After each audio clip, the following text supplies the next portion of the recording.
de costumbre. Gracias por avisarme que se oye, porque ya saben que luego uno anda perdido por acá.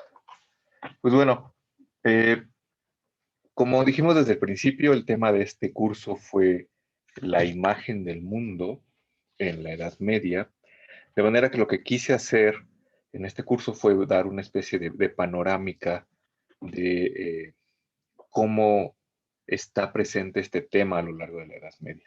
Y por supuesto, como toda panorámica, es una panorámica que hace una selección y también deja fuera muchas otras cosas, ¿no?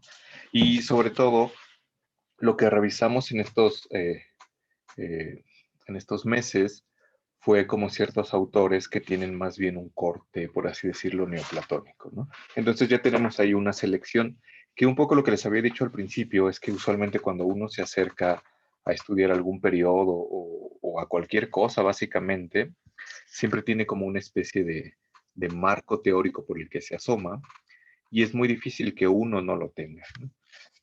No se puede dar el caso, por así decirlo, de que no exista, pero de lo que sí se puede es ser consciente de que lo tenemos, ¿no? De que nuestra visión no es neutra. De modo que este curso, por supuesto, tiene un marco y ese marco hace que veamos ciertas cosas, pero también que hayamos dejado fuera muchas otras, ¿no? Pero bueno, como les decía, la intención era dar una visión panorámica de esta imagen del mundo que además rastreamos al principio como en autores más bien antiguos como Platón y Aristóteles. Y lo que nos encontramos, o lo que yo espero que hayamos visto, es que esta imagen del mundo tiene una doble faceta. Tenemos una imagen del mundo, por así decirlo, ontológica, que tiene que ver sobre todo con esta idea de la escala, ¿no? Hay una idea en donde existen dos polos de una escala que están ejemplificados por Dios hasta arriba y por la materia hasta abajo, y en el ínter hay múltiples escalones, ¿no? Que es la misma idea que tenemos en autores como Nicolás de Cusa, en donde tenemos a Dios unitario y allá, y a la multiplicidad plural acá abajo, ¿no? Entonces, esa es una cuestión como ontológica, por así llamarla, ¿no? Eh, que al mismo tiempo tiene una visión física del mundo que se empalma como bastante bien en esta visión ontológica y que por supuesto es la visión geocéntrica. Suponer que el cosmos es el centro del universo y todo gira en torno a la Tierra, que la Tierra es el centro del universo, perdón. Este, entonces, en esta visión ontológica, en este desdoblamiento de la unidad de la materia, se inserta perfectamente esta visión física, ¿no? Y lo vemos sobre todo con Macrobio, en donde tenemos que de Dios se desdobla el intelecto o el nous, luego el alma, y el alma crea las naturalezas celestes, que en orden descendente pues empieza con Saturno y acaba con la Tierra, y entonces encaja como perfectamente, ¿no? Y que son cosas también que encontramos en Platón o en Aristóteles, donde suponen que la Tierra es el centro.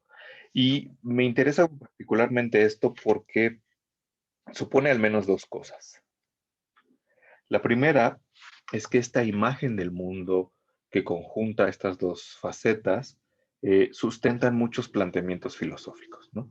Detrás de decir que el alma debe regresar al lugar donde pertenece y que el cuerpo es como una cárcel del alma, hay una imagen del mundo que está sustentada justamente por estas dos cosas, ¿no? Si el decir que el alma está encerrada en el cuerpo y que tiene que regresar, supone que hay un arriba, bueno, supone que hay un punto de regreso y se supone también que ese punto está allá arriba, porque se supone esta jerarquía física, ontológica, que como vimos con el maestro Eckhart, eh, el alma tiene que subir no solamente hasta el nivel del alma del mundo, sino incluso llegar a fundirse con Dios. Hay toda una imagen del mundo que está ahí, ¿no?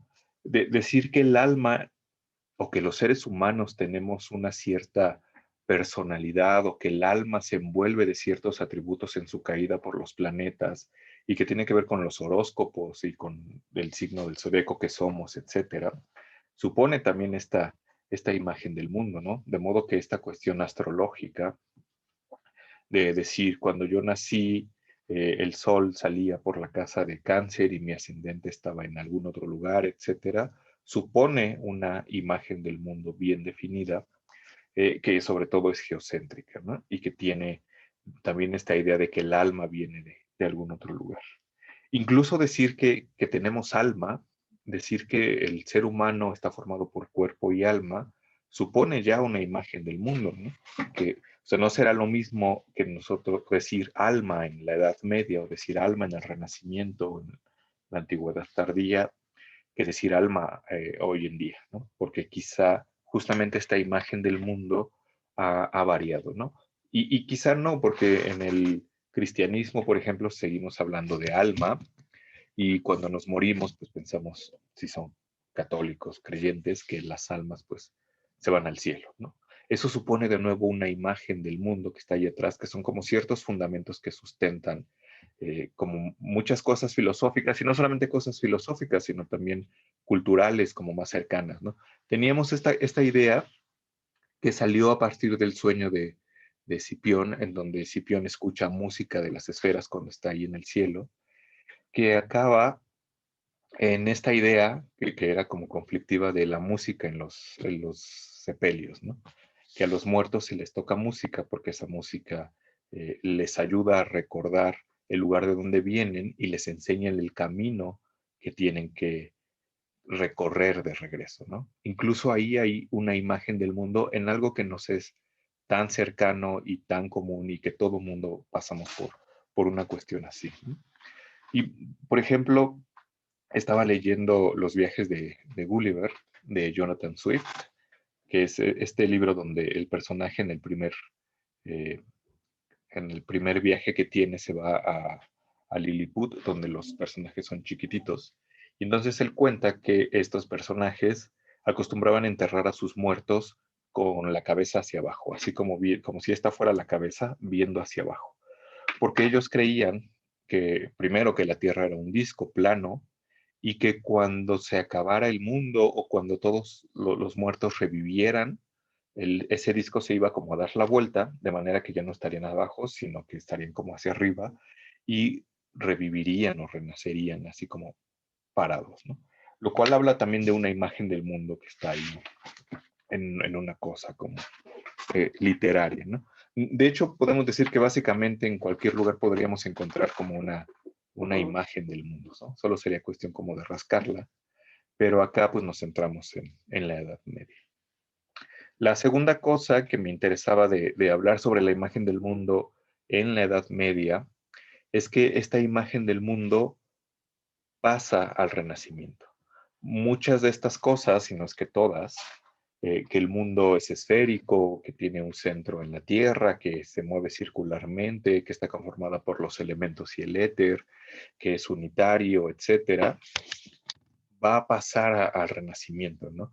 Nos habíamos quedado con Cusa, que justamente está en los bordes del Renacimiento, pero en autores renacentistas tendremos básicamente como estos mismos atributos del cosmos, y esta imagen del mundo va a sustentar muchas otras posturas filosóficas, como será el caso de la ciudad en Maquiavelo, por ejemplo, de la magia en Agripa, en Bruno, del arte de la memoria en Giulio Camilo, del amor en Ficino, etcétera, que son cosas, por supuesto, que vamos a ver en el siguiente semestre, si es que alguien sigue por acá.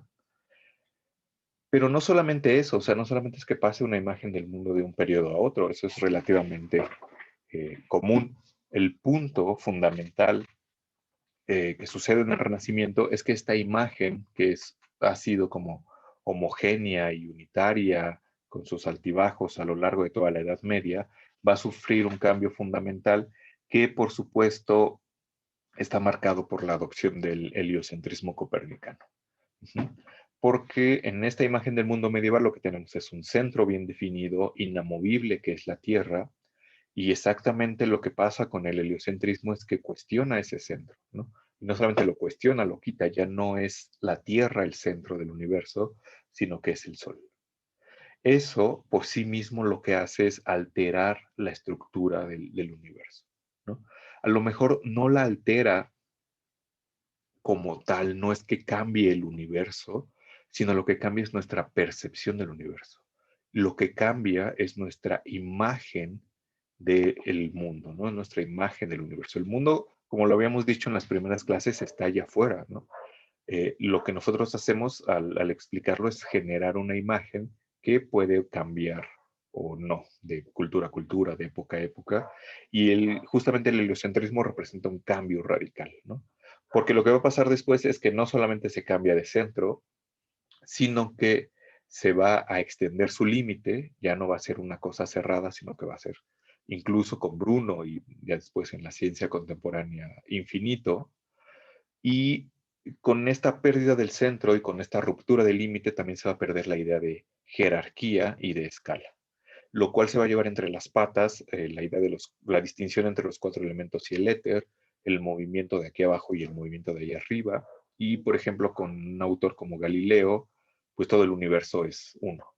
Y todas las leyes que rigen el universo son las mismas. No hay unas leyes para el mundo sublunar y unas leyes para el mundo supralunar, porque justamente esta distinción ya no va a tener sentido, dado que la Tierra ya no es el centro y la primera frontera ya no es la Luna, ¿no? La Luna ya ni siquiera va a ser un planeta, sino que va a ser un satélite, y el Sol también va a dejar de ser como un planeta y ahora es como el centro del sistema solar. Entonces, todo esto para decir que esta imagen del mundo que está bien presente en la Edad Media fundamenta muchas cosas.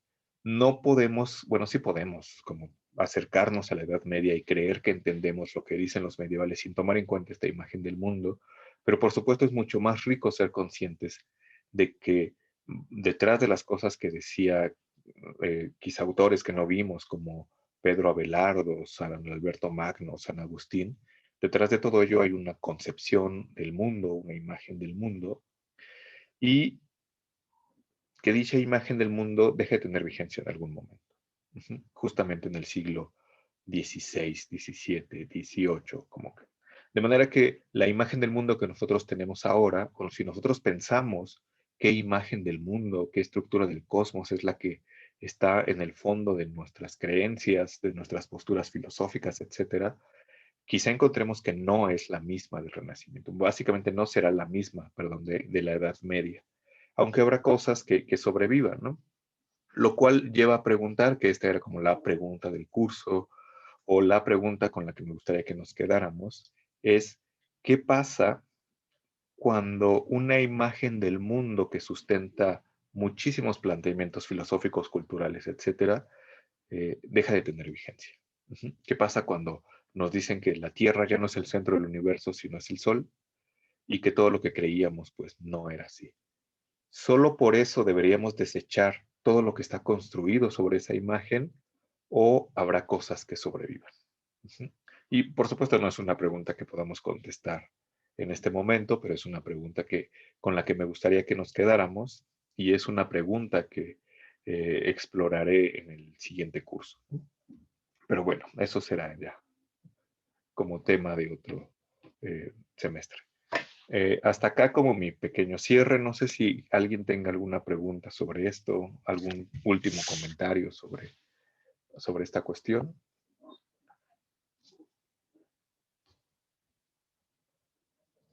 Y si no hay ninguna pregunta, pues entonces lo que haríamos sería pasar a la parte de las exposiciones que faltan. Y yo La quisiera semana pasada. preguntar Sí, algo. sí, Aline. Perdón. Bueno, Sí, sí, sí. em, es que, o sea, podríamos decir que suponer la interpretación de, pues, cómo se comportan las teorías filosóficas en gran medida están influenciadas por la visión que tenemos del mundo. Puede que sí y puede que no. Bueno, más bien ahí como que depende, ¿no? Depende de qué estemos como hablando. Habría como que tejer más fino acá. Si yo tomo el ejemplo de que de que, no sé, lo que va a decir Ficino, que las almas caen por el círculo de Cáncer y pasan por los planetas, que es una postura filosófica, así como pura y dura, y de ahí tiene como muchas implicaciones, ahí sí podemos ver claramente una imagen del mundo, ¿no? Pero a lo mejor si yo me dedico a hacer lógica y estoy tratando con reglas abstractas, pues da básicamente lo mismo si estoy a principios del siglo XX, a finales del XIX, escribiendo la conceptografía, que si estoy en el siglo IV antes de Cristo, ¿no? Si P entonces Q y P, pues se va a seguir que Q, independientemente de si yo creo que el Sol es el centro del universo o si yo creo que la nada es todo, etcétera, ¿no? Entonces, más bien habría como que tejer más fino. En estos casos, en estos autores que hemos revisado, quizás es muchísimo más evidente que en algunos otros, ¿no? Y en algunos va a influir muchísimo más que en otros. Por ejemplo, adelantando un poco esta cuestión de la ciudad en el Renacimiento, por ejemplo, hay al menos dos autores que hablan de la ciudad bueno, hay muchos más, ¿no? En el Renacimiento, que puede ser Campanella y Maquiavelo. Y, por ejemplo, la postura de Campanella sí depende mucho de una imagen del cosmos y de una estructura de cómo es físicamente el cosmos y cómo influye en el mundo físico, el cielo, pero por ejemplo eso no está presente en Maquiavelo, o no con esa fuerza, ¿no?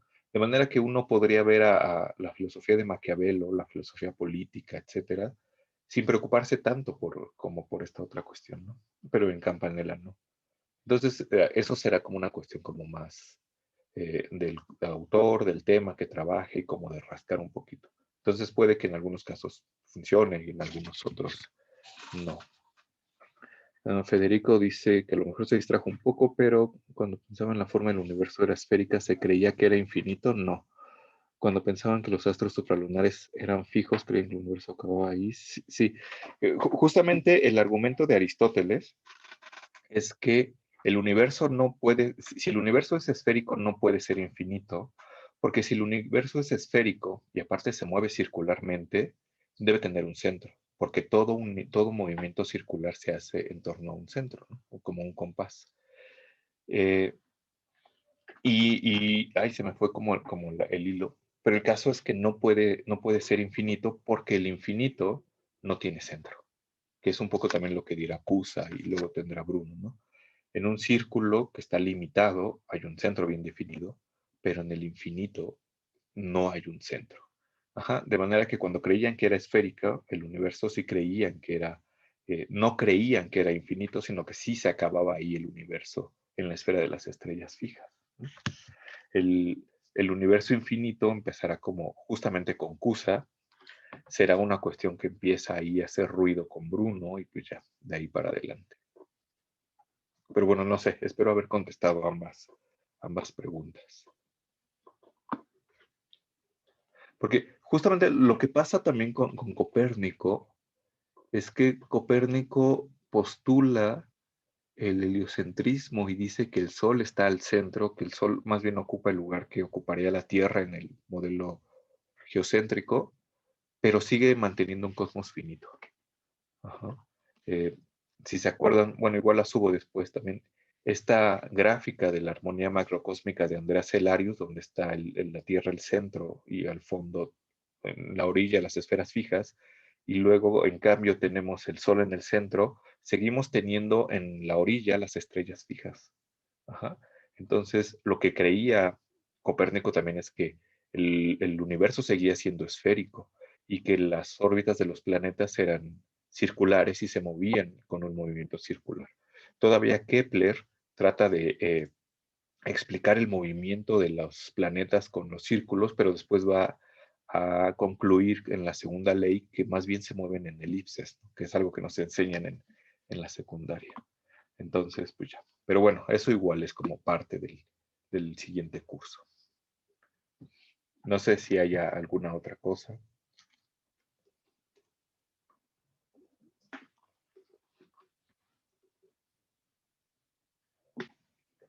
Bueno, si no hay otra cosa, pues podemos empezar con esta cuestión de las presentaciones. Ya la semana pasada había presentado Darien, Salvador, Aline, bueno, la otra Aline y Jorge, ¿no? Entonces, pues nos queda el tiempo suficiente para los demás, así que quien quiera puede empezar.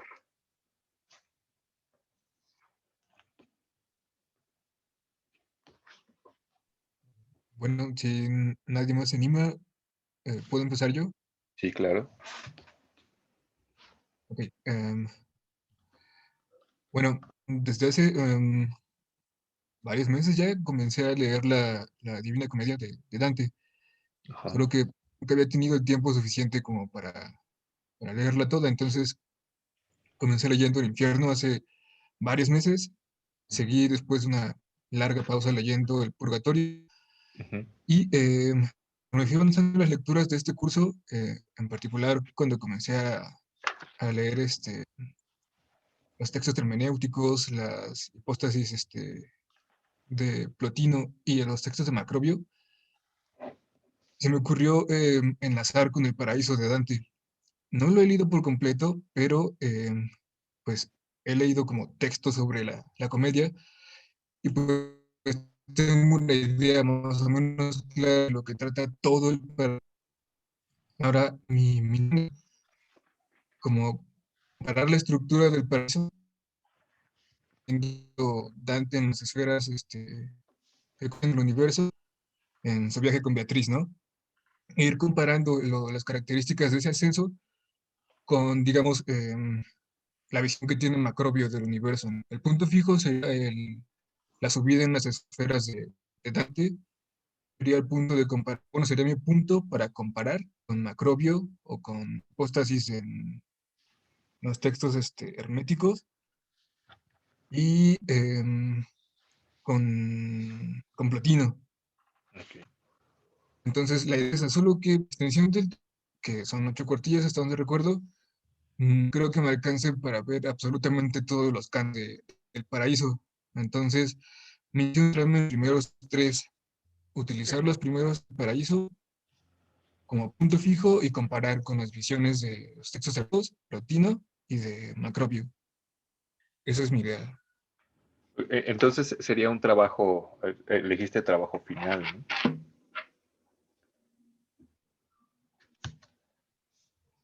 Bueno, ya no te escucho, Ajá, pero sí. aunque sí. Ajá.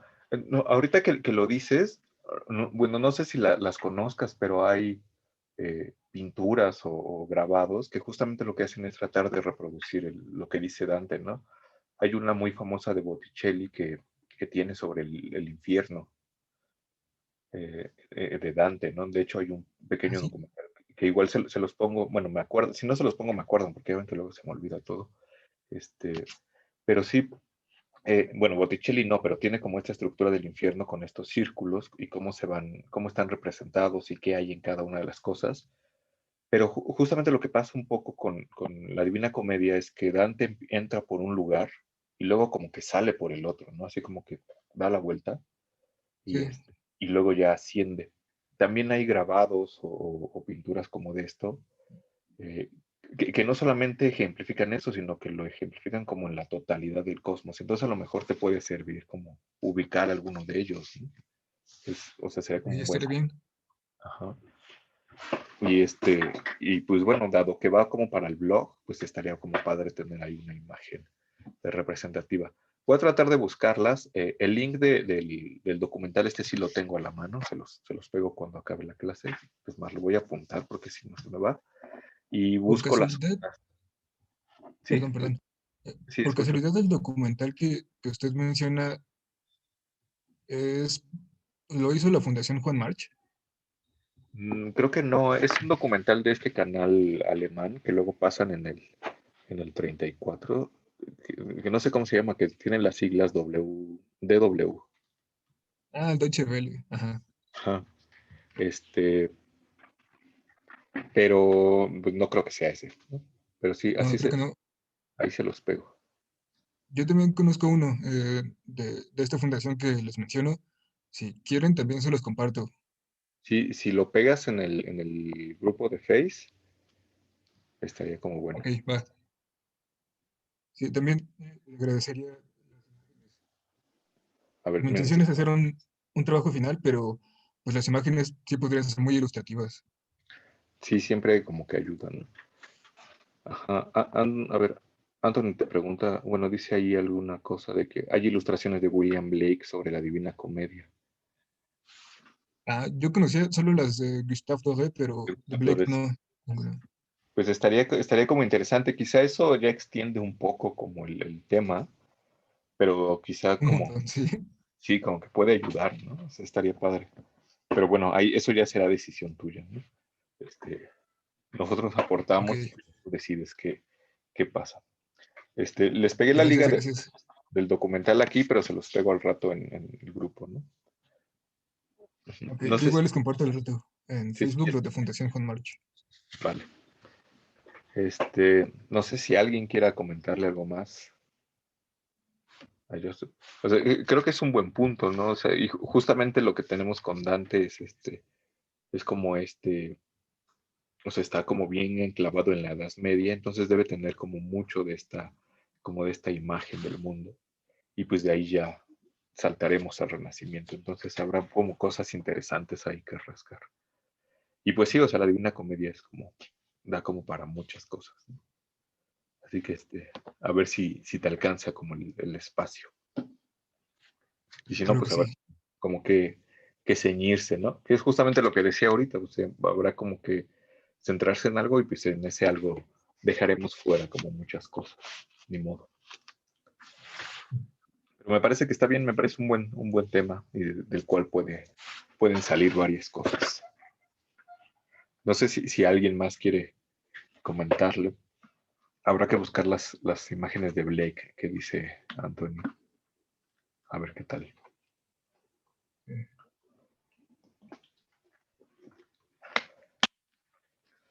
Bueno, parece que no hay nadie más que se anime a preguntar. Te noto acá que ya expusiste. Sí. Pero bueno, si no hay nadie más que quiera comentarle, pues no sé, muchas gracias eh, por por contarnos qué estás haciendo. Gracias a ustedes por la atención. Y bueno, aunque fueron pequeños los comentarios, esperamos que te sirvan. Gracias. Y de nada, de nada. Bueno, pues entonces ya está Joseph. Alguien más que se anime a presentar su tema o qué está haciendo. Sí, bien. Am, bueno, pues yo me he estado enfocando en mi trabajo eh, en el tema del movimiento de los astros y cómo influyen pues en las actitudes y el comportamiento de las personas. Y es que justo el día que tuvimos la clase del movimiento de los astros, mi hermana estuvo presente y estuvo escuchando gran parte de la clase. Y al término de esta, mi hermana es médico, entonces ella me comentó que le estaba pareciendo muy interesante porque eh, le recordó mucho a un trastorno pues patológico que presentan pacientes durante el periodo de invierno y, y que va disminuyendo conforme va pues entrando la primavera y así, que generalmente pues la patología de estos pacientes es la pues depresión básicamente, ¿no? Y entonces a mí se me hizo muy interesante lo que me estaba comentando ella para pues precisamente tratarlo en mi trabajo. Bueno, es que no pienso hacerlo un trabajo final, sino lo del blog, pero pues el tema se me hizo interesante para trabajarlo. Y pues básicamente quiero explicar pues el funcionamiento y lo que es y todo esto pues del trastorno y con eso pues como ayudarme para pues reafirmar el que el movimiento de los astros influye pues en gran medida en las personas, ¿no? Y, y pues ya, eso sería como básicamente todo mi trabajo. Pero vas a hacer entonces 3 entradas o el trabajo final. No me quedó clara esa parte. Pues es que sí, o sea, quiero hacer las 3 entradas, O sea, van a pero estar pues no sé cómo que me convendría más, pero hasta ahorita mi idea era hacer las 3 entradas y así lo estaba manejando. ya. Pues sí, o sea, pues no sé, habrá como que definir ahí dónde acaba una y dónde empieza otra, ¿no? Este, bueno, pero más allá de cuestiones formales, creo que el tema o sea, el tema me parece como muy bueno, ¿no? Porque o sea, me llama mucho la atención porque eso, quizás responde un poco a esta pregunta que lancé hacia el final de la presentación que hice, ¿no? ¿Qué pasa cuando esta imagen del mundo que había en la Edad Media deja de tener vigencia, ¿no? Este, parece que todas estas cuestiones relacionadas con los astros y las asociaciones que hay entre la melancolía y la tristeza, la depresión, etcétera, asociadas aparte con las estaciones, parece que pues ya no tendrían sentido, pero justamente esto parece ser un contraejemplo, ¿no? O sea, parece decir que, o parece decirnos, no, esta cosa sigue vigente y funciona independientemente de la estructura del cosmos o de si creamos o no en ello, ¿no? O sea, a lo mejor yo no creo en la astrología y en la influencia de los astros en el mundo, pero en invierno me deprimo, ¿no? O en primavera me pongo feliz. Y me llama más la atención que esta cuestión está reforzada con estas cuestiones que te comentaba tu hermana, ¿no? Estas cuestiones como patológicas o fisiológicas que, pues que están presentes incluso hoy en día, ¿no? Me parece como un gran tema y solo habría que ver cómo, o sea, qué encuentras o hacia dónde puedes como llevarlo, ¿no? Porque pues tendrá que ver quizá con alguna evidencia científica, no sé, etcétera. Habrá como que revisarlo. Pero me parece un buen tema, un gran tema. Pues sí, he tenido un poquito de complicaciones porque nadie sabe en realidad qué es lo que hace que cause el trastorno, ¿no? O sea, eh, algunos he encontrado pues posturas de los que apelan a que es la luz, la luz solar o el clima, pero pues eso mm, no está como, pues no se sabe bien qué es lo que pasa, entonces me ha costado un poquito trabajo como llevar el tema, pero pues ahí voy. Sí, justamente yo pensaba en esta cuestión de la luz, ¿no? Porque estaba leyendo, bueno, por encima, ¿no? En el Facebook que aparecen estas notas, donde decía que la luz del sol, bueno, exponerte a la luz del sol hacía que tu cuerpo generara más vitamina, no sé qué, y te recomendaban como tener baños de sol, ¿no? Y tiene cierto sentido que en invierno, cuando hay menos horas de sol, pues el cuerpo produzca menos vitamina X, ¿no? Lo que produzca, si es que funciona así, ¿no? Entonces por ahí habría como cierta cosa. Para no explicarlo solamente como desde el ámbito psicológico, por así decirlo, ¿no? Que es luego donde aterriza la astrología o la magia o esta cuestión. Pero bueno, habrá que rascarle. Pero bueno, seguramente con cosas que te ayude tu hermana y habrá como buena carnita que poner. Entonces, no sé si alguien quiere comentarle algo a Lynn, algo que se le ocurra sobre su trabajo. Hola, Sí, ¿sí me escuchan? sí, sí. Sí, Lo que pasa es que justo esto que estamos comentando de los astros me recuerda a una cosa que vimos en una materia que estoy tomando con un profesor llamado Rogelio Laguna, donde justo estamos viendo como la concepción de la locura en la Edad Media, y ahorita que ya estamos a finales de semestre empezamos a ver a Ficino y vimos un texto de Ficino, no me acuerdo muy bien cómo se llama, justo ahorita lo estoy buscando, pero 3 libros sobre la vida, donde justamente Ficino en una parte hablaba de la predisposición de los pensadores y los escritores y los filósofos como a la melancolía, igual por una cuestión hasta donde recuerdo sí de los astros, pero también por la doctrina de los 4 humores, de que esta melancolía se produce por el exceso de bilis negra y justo veíamos que, o sea, justo esto que acaba de comentar usted, maestro, de los baños de sol, justo el maestro nos lo puso de ejemplo, nos decía que Ficino justo en ese libro, en el primer libro creo, hablaba como de recetas, por decirlo de alguna manera, en las que se podía tratar como esa afección melancólica. Hablaba, por ejemplo, de qué alimentos tenían que consumir, qué prácticas debían llevar a cabo, y justo en una parte decía que a los melancólicos había que sacarlos al sol para, Okay. como para, no sé si diluir esa bilis negra pero para hacer algo con esa bilis para que dejara de producir ese efecto en los individuos. Entonces yo creo que si gustan podría subir ese texto al Classroom y tal vez al INE y probablemente algún otro de nuestros compañeros lo encontraría útil. Sí, claro, por favor. Sí, sí, yo pensaba, por ejemplo, que justamente, ¿no? Esta cuestión de los humores que está presente en el cuerpo humano determina como estas predisposiciones junto con la idea de los astros, ¿no?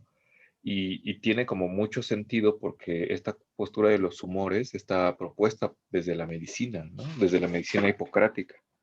Entonces, que haya como ciertos vestigios de estas explicaciones en la medicina contemporánea, pues puede tener como cierto sentido, ¿no? El propio Ficino era no estoy seguro si Ficino como tal era médico, pero al menos su papá sí era médico, entonces tenía como conocimiento de todas estas cosas, ¿no? Y esta cuestión de los baños del sol que recomienda Ficino que comenta, pues es bien interesante, ¿no?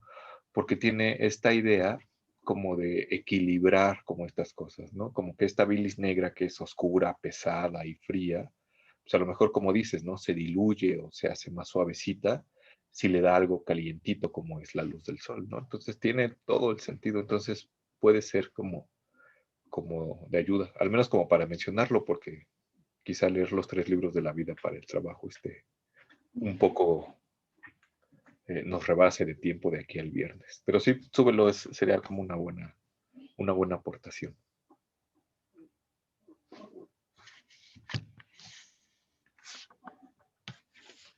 Sí. Bueno, no sé si alguien más, aparte de Federico, quiere hacer algún comentario.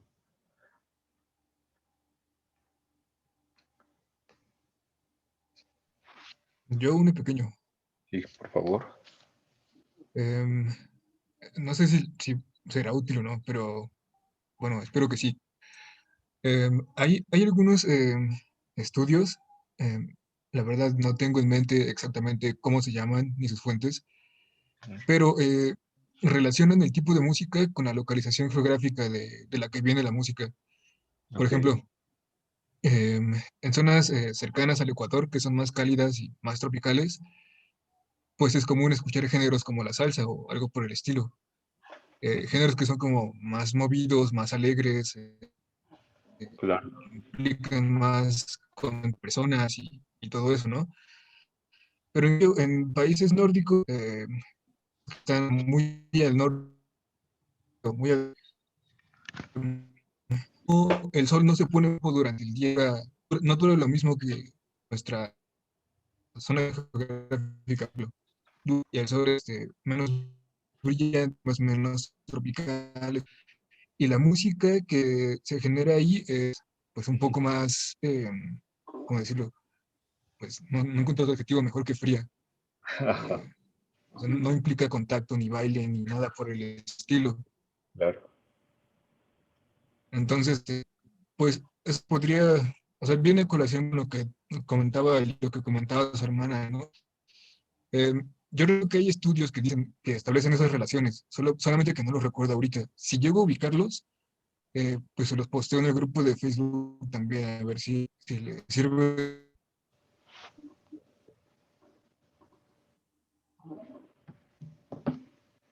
Sí, bueno, ya no te Y escuchamos, ya. pero sí, o sea, eso está bien interesante, ¿no? Porque es justamente lo que dices, como en la zona tórrida, o la que era conocida como la zona tórrida intertropical, la música es así o no. O sea, de hecho, música tropical nos remite como a esta cuestión de música guapachosa, ¿no?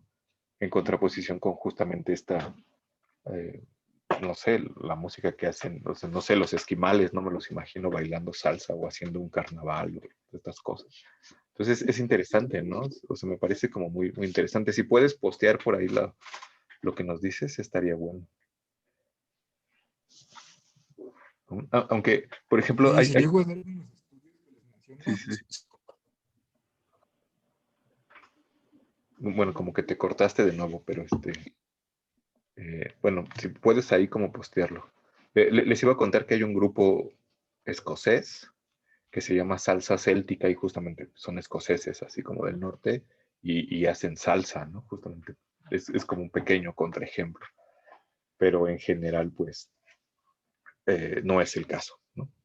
Entonces, Me parece un buen punto. Incluso eso podría ser hasta tema de una entrada. Pero bueno, para quien quiera robarse el tema. Ajá. Bueno, no sé si alguien más quiere comentarle algo a Lynn.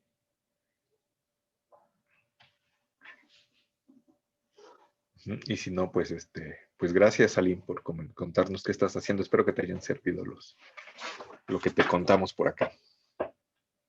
Gracias a ustedes por Sí. escuchar. Bueno, sí, yo sé, las redes andan lentas en todos lados, así que no te preocupes. Pero bueno, no sé quién falta, quién se quiere animar a contarnos qué va a presentar. No sé si falto yo.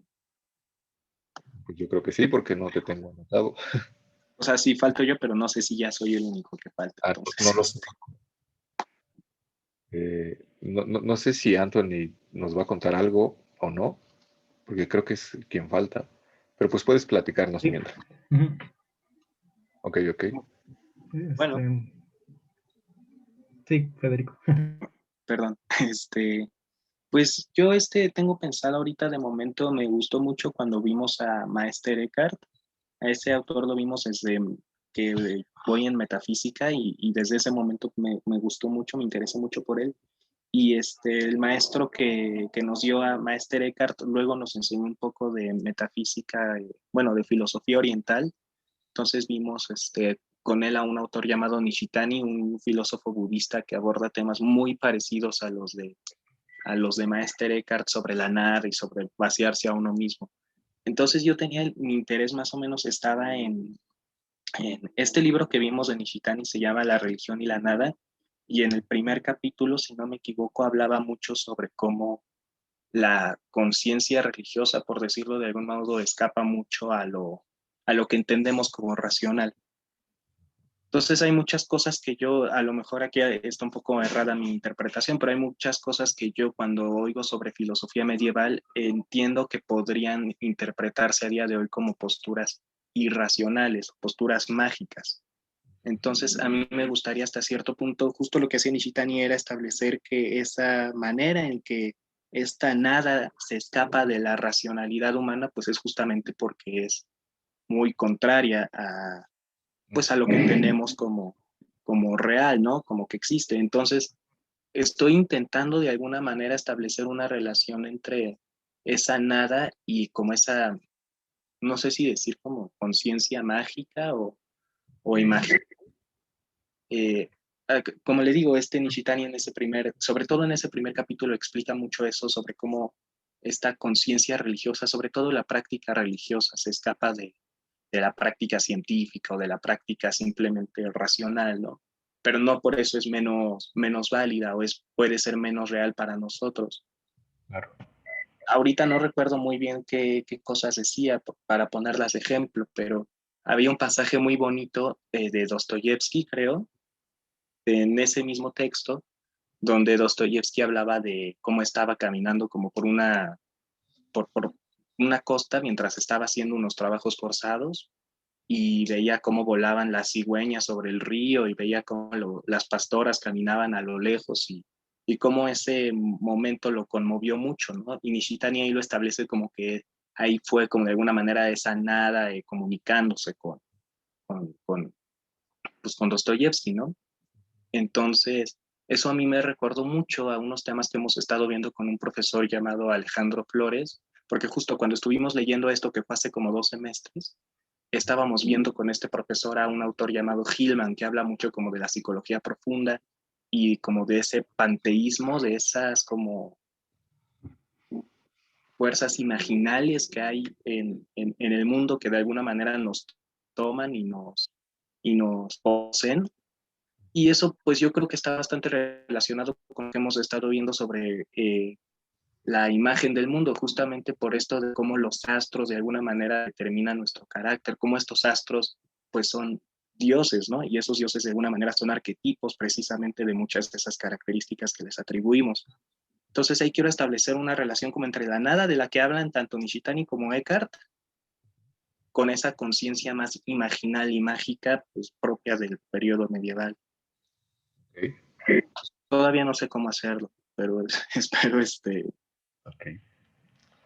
Pues, supongo que vas a hacer un trabajo por el tema, ¿no? Ujú. Sí, Sí, sí.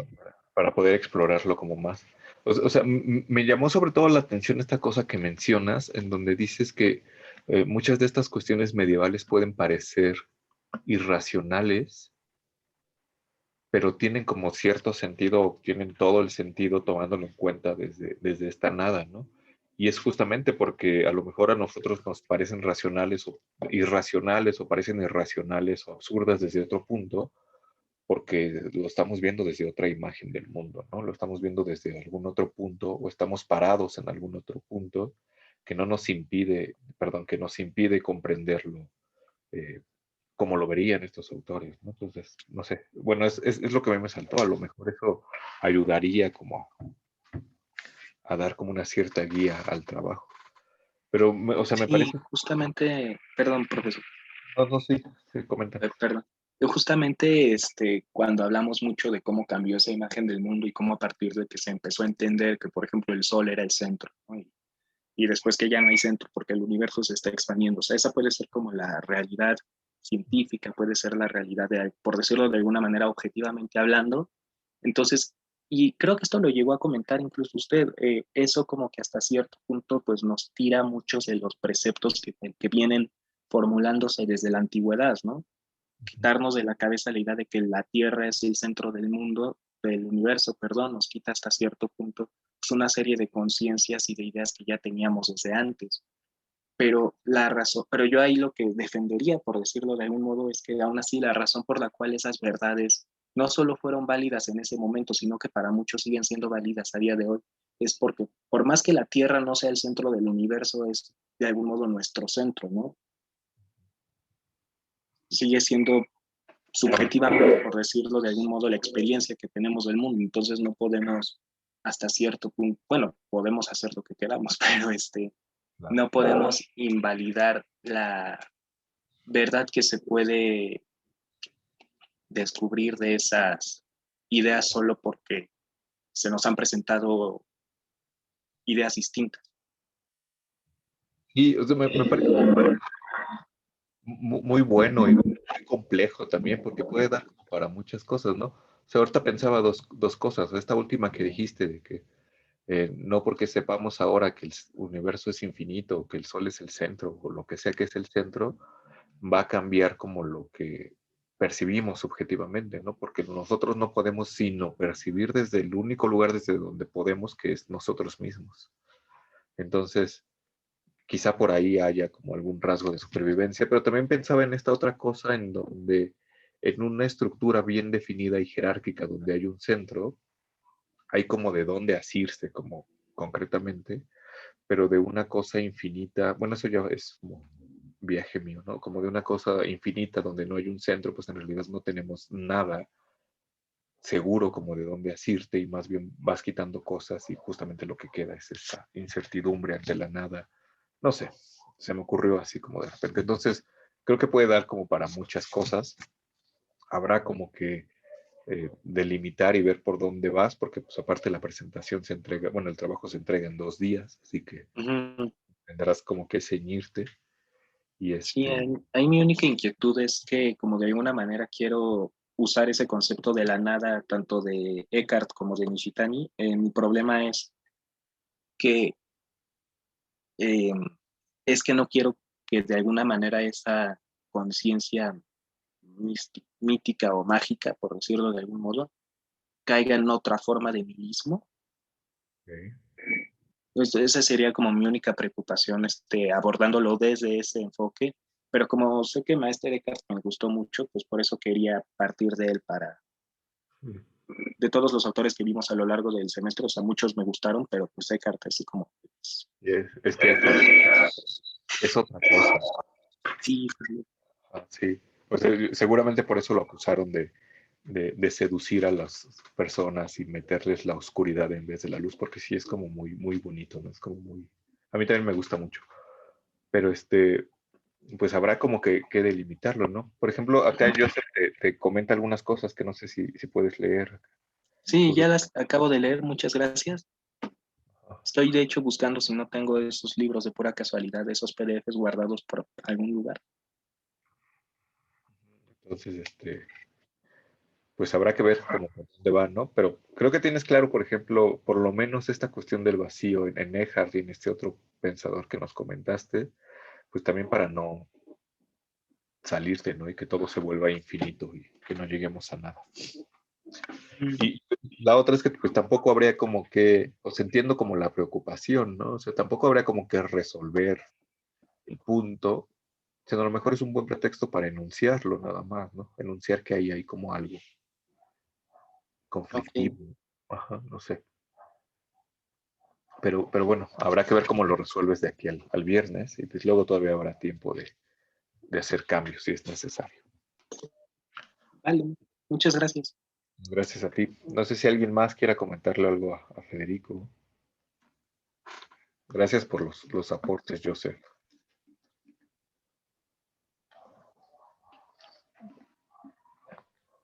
Bueno, y si no hay otro comentario, bueno, Joseph dice que está interesante tu tema. Es que Eckhart es el tema. Pero bueno, si no hay nadie más, pues parece que nada más nos queda una última presentación. Así que todo tuyo el micrófono, Anthony. Sí. Bueno, mi trabajo también es sobre Edgar. Y yo lo quería relacionar más que nada, estos textos que vimos, más otros textos de mismo Eckhart, que son los de Vivir sin porqué, el de la verdadera obediencia y el del deshacimiento. O sea, lo que quería hacer es explicar cómo después del deshacimiento hay toda una visión ética de la vida, ¿no? En Maestro Eckhart, ¿no? A través, por ejemplo, de la virtud de la obediencia, ¿no? O de lo que él llama también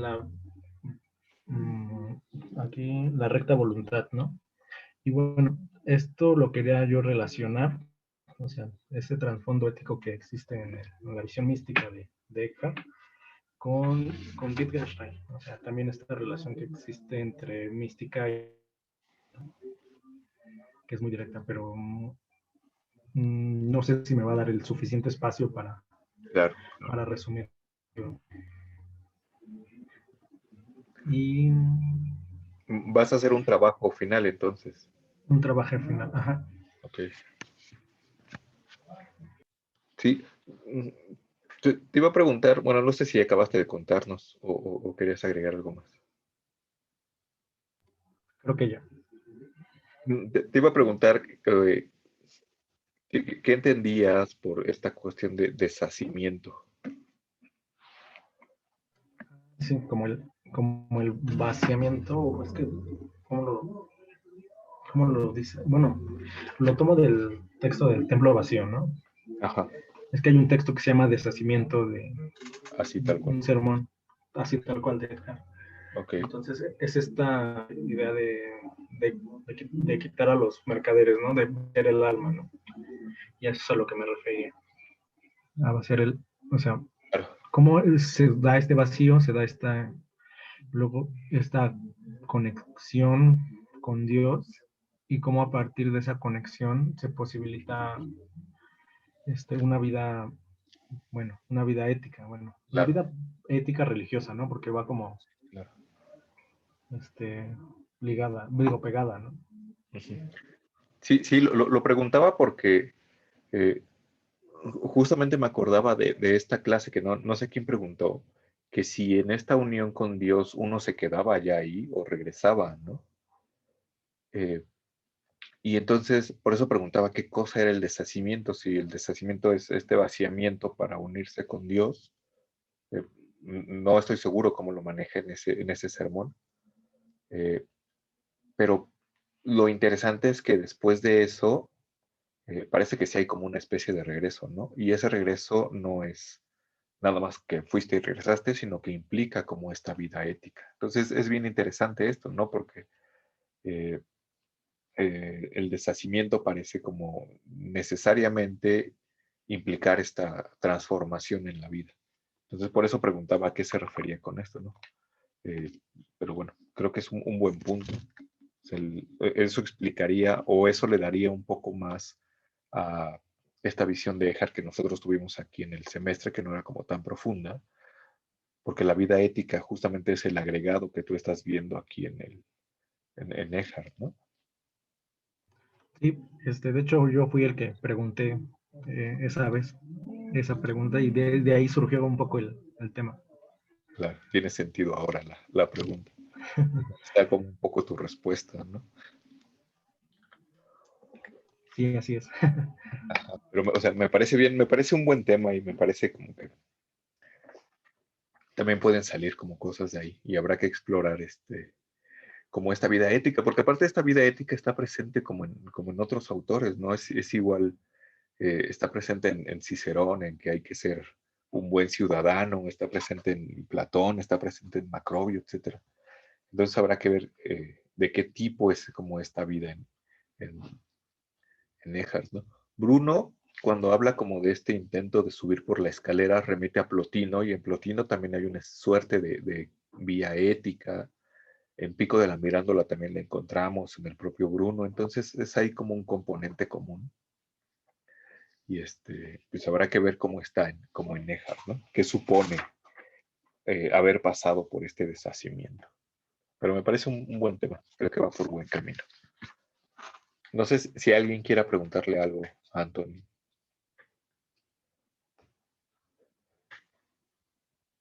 Creo que hasta ahora tenemos dos trabajos de Eckhart, como que fue un buen tema.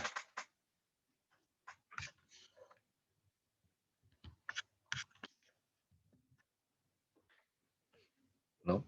Bueno, y nada más pensaba como justo en esto, ¿no? Por eso decía que quién había preguntado esto, porque esta cosa de tener como esta visión de la nada, o que puedas ver todas las cosas como Dios y al mismo tiempo como nada y como vacío, pues parece que no se queda ahí, ¿no? O sea, no es que nada más te vayas y ahí te quedaste, sino que hay un más allá. Y un más allá no como de que te vas al otro mundo, sino supone hacer como otras cosas. Entonces está muy bueno, me parece un buen punto. Gracias. Joseph te pregunta algo ahí en el chat. Sobre Wittgenstein, pues yo ya lo he trabajado, he hecho escritos sobre la ética y sobre Wittgenstein y pues les puedo mandar bibliografía sin ningún problema. Ok, sí, si lo pones por ahí Ajá. como en el Facebook. Ajá, pero nos ibas a contar algo más. Bueno, o sea, más o menos qué similitudes encuentro, ¿no? Pues, que sería un poco, obviamente, el trasfondo ético, pero, o sea, la idea de incluir el texto de Vivir sin por qué era porque hay como esta cuestión irracional, ¿no? Bueno, no me gusta decirle irracional, sino no racional Claro. de la vida ética, ¿no? Y le pregunto, hace como una pregunta retórica Edgar en ese texto y dice, ¿por qué vivo? Y dice, vivo porque vivo, ¿no? Y actúo porque actúo, ¿no? O sea, no está dando una razón, no está dando algo que es un argumento circular, es una tautología, ¿no? Y pues no lo podemos llamar una justificación racional, ¿no? Claro, claro. O sea, está Pero, más allá de la razón, ¿no? pero no por eso sería como ponerlo del lado de lo irracional, ¿no? Bueno, a mí me gusta pensarlo así. Y bueno, Ajá, eso es un poco lo que encontraba y obviamente el rasgo místico que tiene que ver todo esto con el silencio, ¿no? claro. Pero les comparto el texto de los textos, hay muchos sobre mística en Wittgenstein y se los comparto sin ningún problema. Ok, por favor.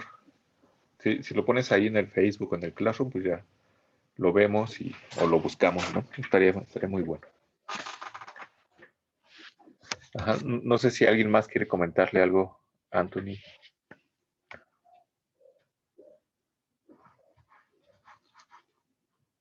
Pues no, parece que no. Ya todos pasaron como su punto de exposición.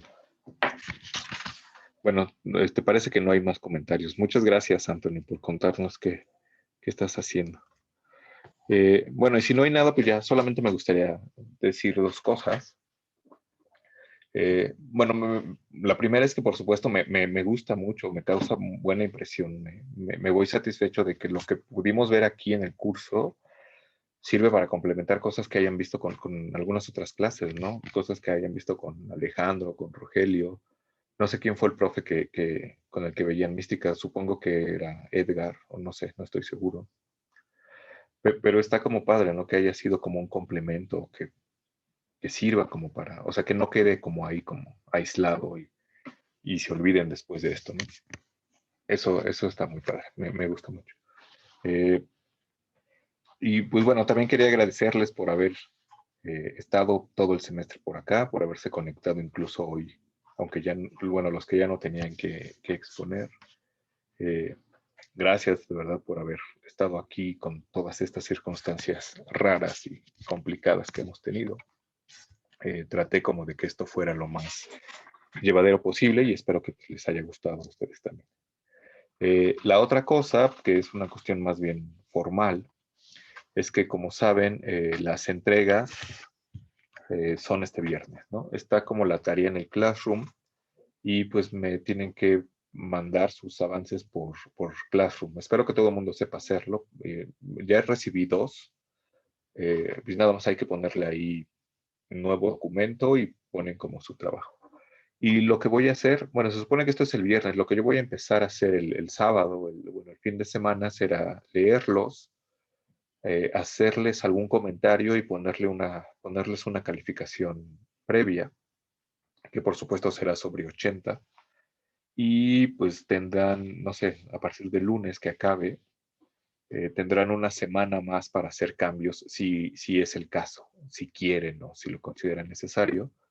Y pues después de una semana, o sea, después al siguiente lunes, lo que voy a hacer es volver a revisarlos y si hay o sea, si atendieron los comentarios, mejoraron lo que se pudiera mejorar, pues eso ayudará a subir su calificación, ¿no? Entonces, no sé si hay dudas sobre esta cuestión técnica. Espero que quede más o menos claro. Y pues si no, esto sería como todo por el semestre. De nuevo, muchas gracias por haber estado por acá. Y pues no sé, espero verlos en algún momento, no, si no en algún otro curso por la facultad, aunque eso va a ser raro. Platicaba con Ernesto Priani y me decía que les contaba a sus alumnos que seguramente si los encuentra por la facultad, cuando podamos vernos por la facultad, pues no los reconocerá porque no sabemos. Es esta cosa de no verse es rara, ¿no? Y aún cuando nos veamos, a mí se me olvida mucho cómo son las personas. Así que si me encuentra por la facultad en algún momento y no los saludo, pues no se lo tomen a mal. Pero bueno, de nuevo, muchas gracias por estar por acá. Eh, pues ya, espero sus trabajos y pues espero poder verlos en algún otro momento. ¿Vale? Pues sería todo. Nos vemos algún día. Gracias de nuevo. Muchas gracias por el curso, profesor. Gracias a ustedes por estar acá. Muchas gracias. Nada.